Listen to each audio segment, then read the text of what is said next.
Terima kasih untuk anda terus setia bersama di IKIM FM bersama dengan Profesor Dr. Muaya. Assalamualaikum Prof. Assalamualaikum Fairuz. Silakan Prof.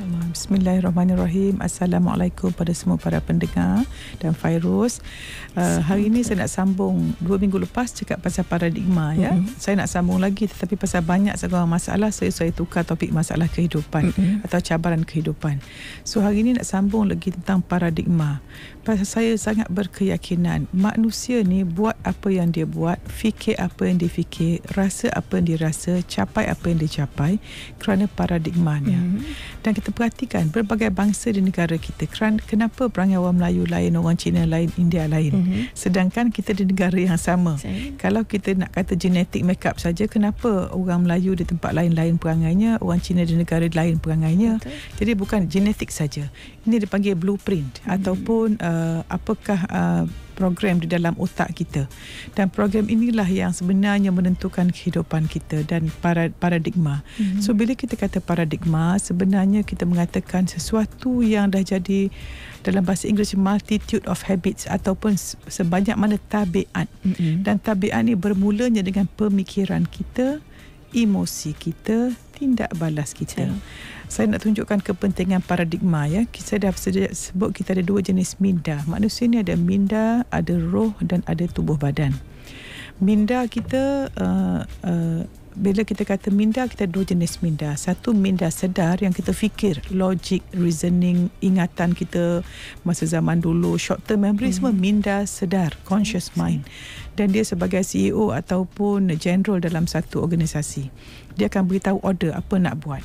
Tetapi yang melakukannya, askarnya, rakyat jelatanya ialah minda bawah sedar ataupun minda segar. Saya nak guna term yang baru pasal bawah sedar macam tak sedar.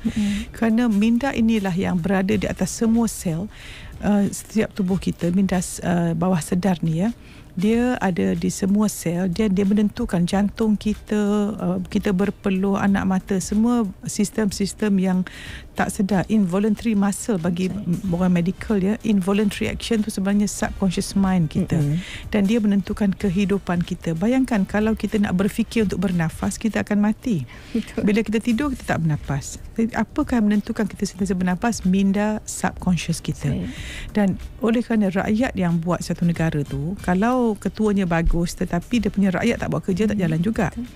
Tetapi katakanlah dia punya ketua bagus, so buat benda baik tetapi rakyat dia degil, tak laku juga. Tak berlaku juga. So macam tu tubuh kita. Kalau minda sedar kita dan minda bawah sedar kita dan tubuh kita tak align, macam kita tak align, dia sengit-sengit. Minda sedar kata nak berhenti merokok, tetapi minda bawah sedar kita tak nak berhenti merokok, maka tubuh kita tidak akan berhenti merokok. Perhatikan, orang berhenti merokok, setengah tu dia berhenti merokok 2 minggu, dia semula balik kerana minda bawah sedar dia tak nak buat benda tu. Jadi kita nak tengok macam mana kita punya programming. So bila paradigma, bila kita kata blueprint, kita refer kepada minda bawah sedar kita. Dan ini terhasil daripada apakah satu genetik mungkin untuk memberikan potensi. Genetik tu memberi potensi apa kita boleh buat saja. Tetapi sama ada dia berlaku atau tidak bergantung kepada programming yang kita dapat. Dan bagi mereka yang melahirkan anak daripada 0 hingga 6 tahun, saya kata kita dalam sponge mode. Kita serap semua apa mak ayah cakap.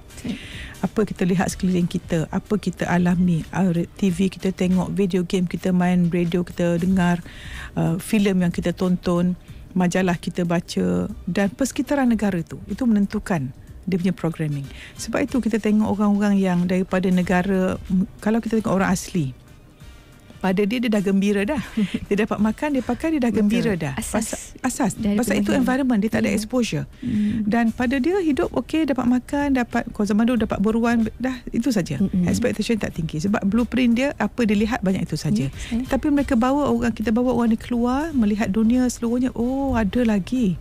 So mereka akan mengubah. Sebab itu exposure sangat penting. Sebab itu sistem persekolahan, sikap guru-guru semua sangat penting.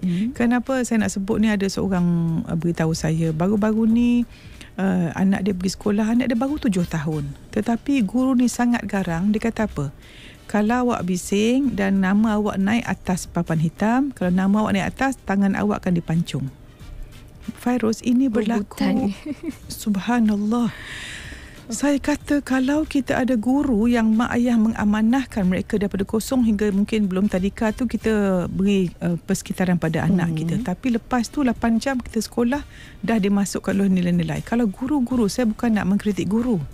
Saya tahu guru banyak, saya dah puja berkali. Guru ni orang senang masuk syurga pasal pencing kubur dia banyak sebab ilmu bermanfaat. Tetapi kalau ada guru macam ni, kenapa sebut pancung tangan? Kenapa kita ajar anak-anak kita dengan dipanggil deficiency motivation? Kalau tak buat ni, denda ni. Sedangkan kita kata kalau bagus, kita akan beri macam carrot and stick. Tetapi sebenarnya buku kanak-kanak dia belum ada makna kehidupan, dia tak faham lagi. Tetapi kita mesti berikan image diri yang tinggi. Dan saya nak sebut di sini, bila kita sebut subconscious mind atau minda segar kita, itulah image diri yang kita ada. So bila kalau anak kita kecil, kita sentiasa mengkritik guru, kata anak tu bodoh, masuk kelas bodoh dan sebagainya, maka image diri dia tak pandai. Maka walaupun dia cuba nak jadi orang pandai, minda sedar, conscious mind nak jadi bendal, tapi dia punya image diri rendah, maka image diri atau paradigma akan sabotage pencapaian dia. Sebab itu kita perhatikan orang yang nak kaya tapi minda dia minda orang miskin, jadi dia pun masuk loteri. Bila menang loteri, apa berlaku? Kajian menunjukkan orang menang loteri lepas 3 tahun dia bankrupt balik. Tetapi orang yang minda ataupun blueprint ataupun paradigma dia ke arah kemewahan, kekayaan, semuanya boleh.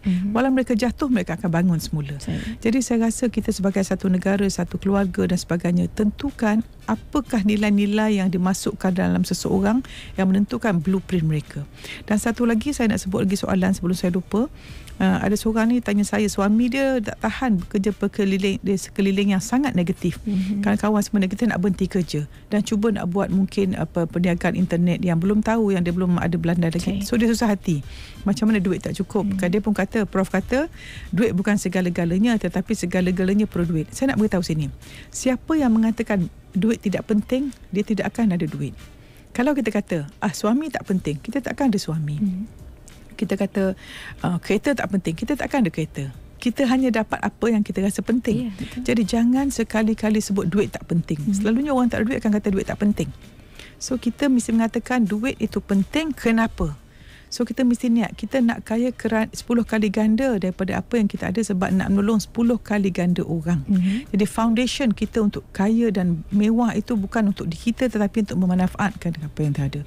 Wallahu a'lam. Saya demikian tadi mukadimah kita bicara tentang saya kira lanjutan untuk paradigma kehidupan, mana seterusnya mungkin dapat kita bersama dengan pendengar kita interaksi, memberi ruang dan peluang untuk anda kiranya